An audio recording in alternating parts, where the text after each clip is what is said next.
จะเฮ็ดคือกับเพื่อนเนาะแต่ว่ามันห่างเลยพี่น้อยน่าเสียดายเนาะห่างเบิดเลยแต่ก่อนนะตอนน้ำหมดทันท่วมนะเขาเจ้าเฮ็ดเพดานคักแน่งามได้สวยงามเขาเจ้าจดตบแต่งมีแต่ใหม่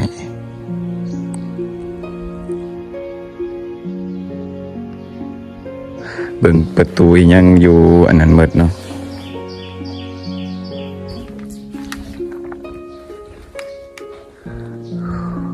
ห้องน้ำดินมันเข้ามาถมมาถล่มอยู่ในนี่เต็มเลยแต่ก่อนผ้ากระตูเนี่ยอยู่ลุมเนี่ยสั่นอันนี้มันดินเขาแมวอันนี้มีลูก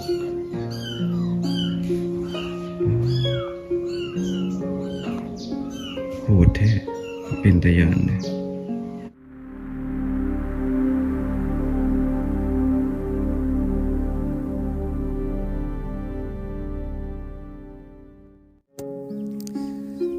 สบายดีพ่อแม่พี่น้องเบิดสู่ขู่สู่คนทางภายในและก็ต่างประเทศเนาะยินดีต้อนรับเข้าสู่ช่องบัวเงินบ่าวลาวไต่เซนเก่าเหมือนเคยมื้อนี้ก็ได้เดินทางมาใกล้อีกแล้วพี่น้องจากบ้านมากับรวมๆกับประมาณ60กว่าหลักหรือว่า60กว่ากิโลจากบ้านบัวเงินมาฮอดนี่ก็ถือว่า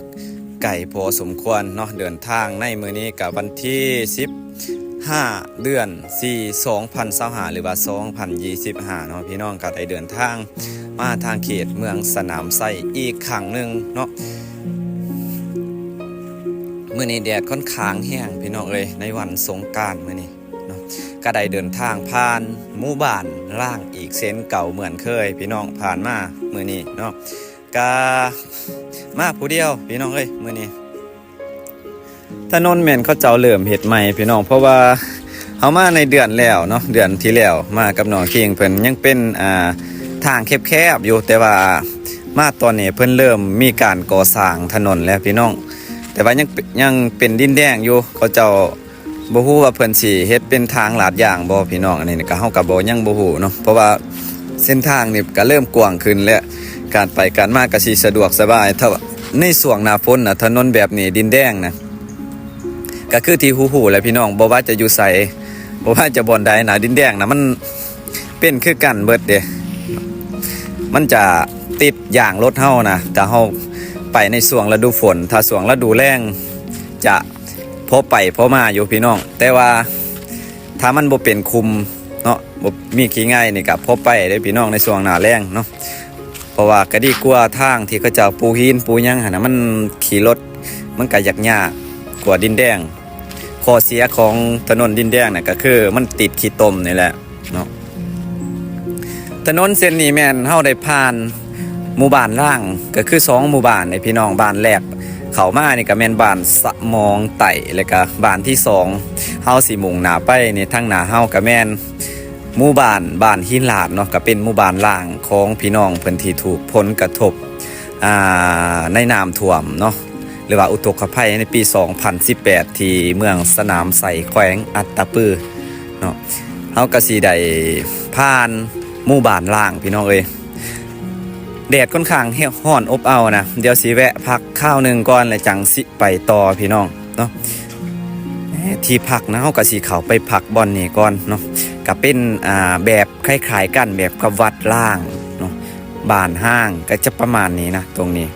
เดี๋ยวสิเขาไปพักผ่อนข้าวหนึ่งก่อนพี่น้องให้รถเฮามันเศร้าหอนก่อนแล้วจังสิไปต่อ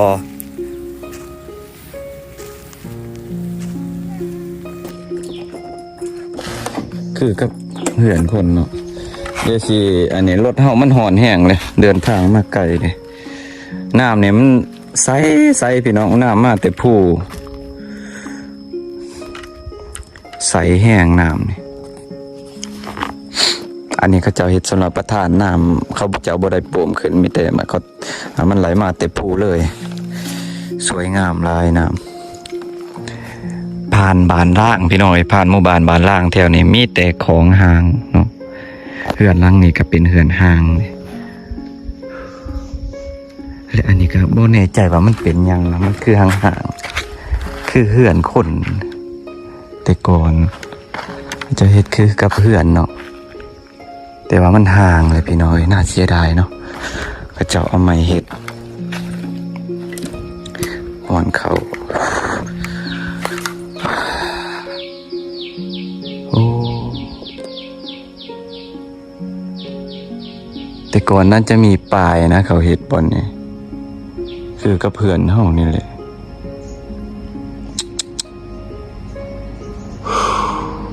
อันนี้มีรถผ่านไปผ่านมาอยู่พี่น้องเอ้ยมีรถผ่านไปผ่านมาอยู่มันแดดแห้ง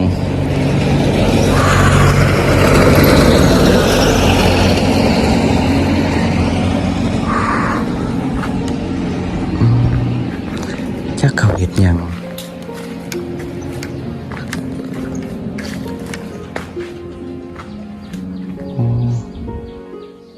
ห่างเบิดเลย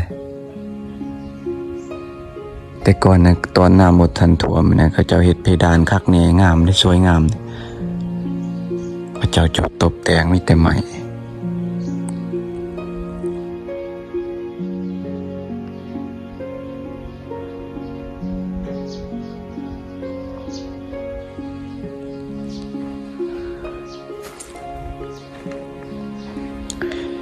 ถูกดินถล่มในช่วงปี 2018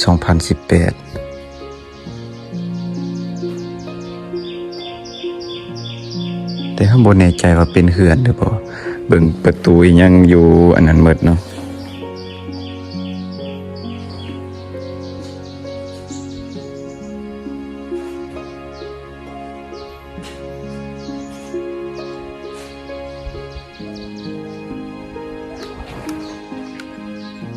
มันมีอย่างบางอย่างได้ยินเสียงคือก่อนว่า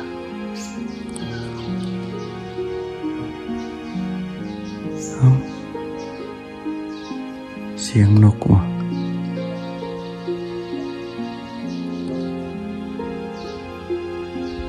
มันเสียงนกมันก็จะเอาไม้เห็ดคักกะลีแต่เสียดายพี่น้องเลย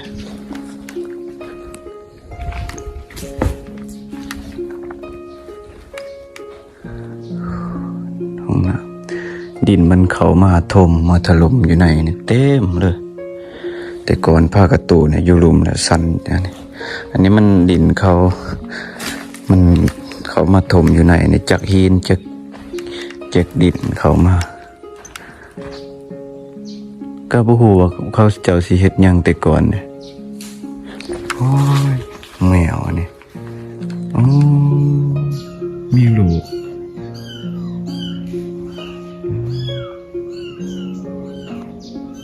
โหดแท้เป็นตะยานเนี่ยเหนียวเห็นไหมพี่น้องโหดเท่าไหร่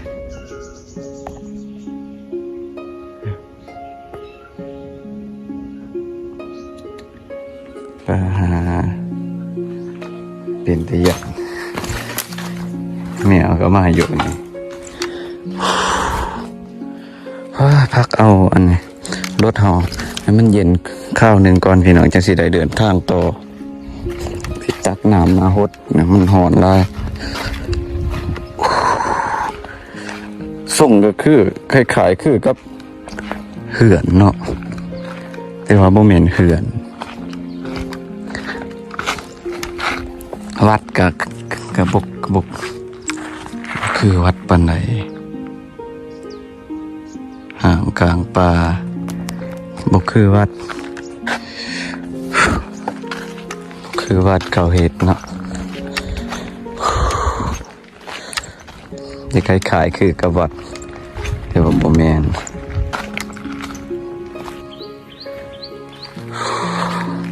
คล้ายคือกับเพื่อนก็คือวัดก็คือแต่บ่ฮู้ว่าเขาเจ้าเฮ็ดอีหยังแต่ก่อนโอ้ทุกดิ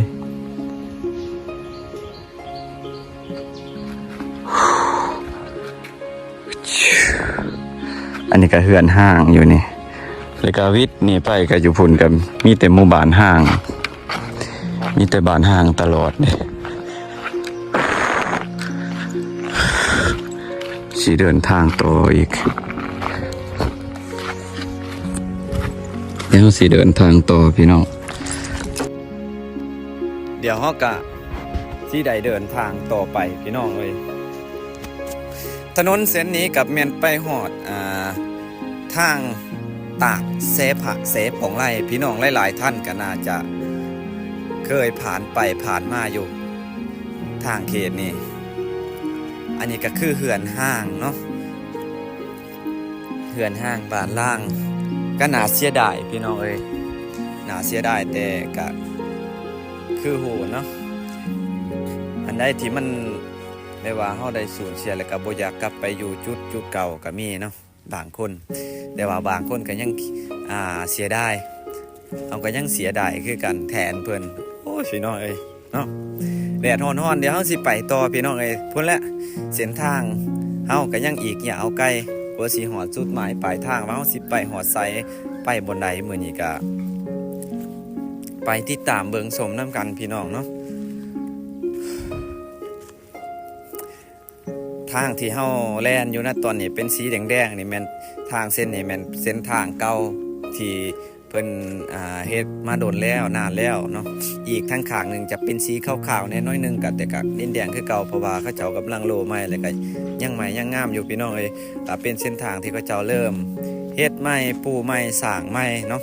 แต่ก็ยังบ่ฮู้ว่าพี่น้องเขตเนี่ยเพิ่นสิได้ทางลาดยางหรือบ่นะพี่น้องก็ติดตามเบิ่งชมนํกันใน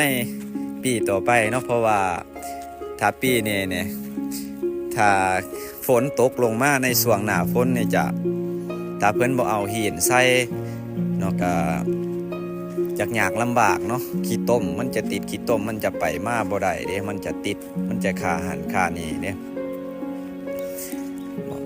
เพราะว่าถ้าเขาเจ้าเอาหินใส่แน่สายใส่แน่เนี่ยมันจะยามฤดูฝนเนี่ยยังสิพอไปได้แต่ว่าถ้าเป็นดินแดงเนี่ยโอ้ยพี่น้องเอ้ยยากลำบากแล้วในการไปการมานี่ก็โอ้ยพี่น้องบ้านห้างอยู่ไหลอยู่สวนเนาะแต่ก่อนน่ะจะอุดมสมบูรณ์ดีเด้หมู่บ้านเขตนี้อุดมสมบูรณ์ดีบ่คือกับทางเขตบ้านเฮาเพราะว่าทางเขตนี่จะมีแม่น้ำลำเซ่เนาะหมู่บ้านเขตนี่ถือว่าอุดมสมบูรณ์ดีพี่น้องเอ้ยหมู่บ้านเขาเจ้าตั้งอยู่ตามริมแม่น้ำเซเปียนเนาะระหว่างสองฝั่งเซจะมี 3-4 หมู่บ้านเนาะแต่ก่อนเมื่อที่มันบ่ทันเกิดเหตุแต่สมัยก่อนนะพี่น้องเดี๋ยวเฮาก็สิไปต่อเรื่อยๆพี่น้องเอ้ยมื้อนี้เลาะเดียวเลยเนาะมื้อนี้หมู่ไปเล่นสงกรานต์เฮาก็สิไปบนใดบนหนึงก็ยังบ่ฮู้เด้เนาะจุดหมายปลายทางเฮาบ่ว่ามันสิเป็นบ่อนใดก็ติดตามเบิ่งนํกันเด้อพี่น้องเนาะช่วงนี้ไปไสก็บ่มีหมู่มีพวกเลยพี่น้องเอ้ยลุยเดียวไปเลยพี่น้องบ่มีถิ่มงานไปเนาะพี่น้องเอ้ยลุยไปตามภาษารอถ่ายคลิปให้พี่ให้น้องให้เบิ่งตามภาษาเนาะเพราะว่าบ่เงินสิไปบ่อนใดก็พี่น้องก็สิได้เห็นเนาะเฮาก็สิได้เห็นนำกันพร้อมๆกันบ่ว่าเฮาสิอยู่ใส่ไปทางใดกับพี่น้องก็สิได้เห็นกับบัวเงินและกับบัวเงินก็สิท้ายตลอดการเดินทางมาฝากพี่ฝากน้องคลิปนี้แม่นอยู่ทางลาวไต่เด้อพี่น้องเนาะถ้ามักตาสอบก็ฝากติดตามเป็นกำลังใจให้บัวเงินเพื่อเฮ็ดคลิปต่อไปเนาะโดยพี่น้องเอ้ยเนาะคลิปนี้ก็สิจบเนาะซ้ำนี้ก็ขอขอบคุณพี่น้องที่เขามาเบิ่งมาชมขอให้สุขภาพแข็งแรงเบิดสุขุสุขคนเนาะทั้งพี่น้องภายในและก็ต่างประเทศเนาะขอให้มีความสุขทั้งคนที่ฮักและก็คนในครอบครัวเบิดสุขุสุขคนเด้อพี่น้องเด้อเนาะสบายดีปีใหม่พี่น้องขอให้มีแต่สิ่งดีๆเข้ามาเด้อทุกๆคนที่เข้ามาเบิ่งมาชมพี่น้องเอ้ยบ๊ายบาย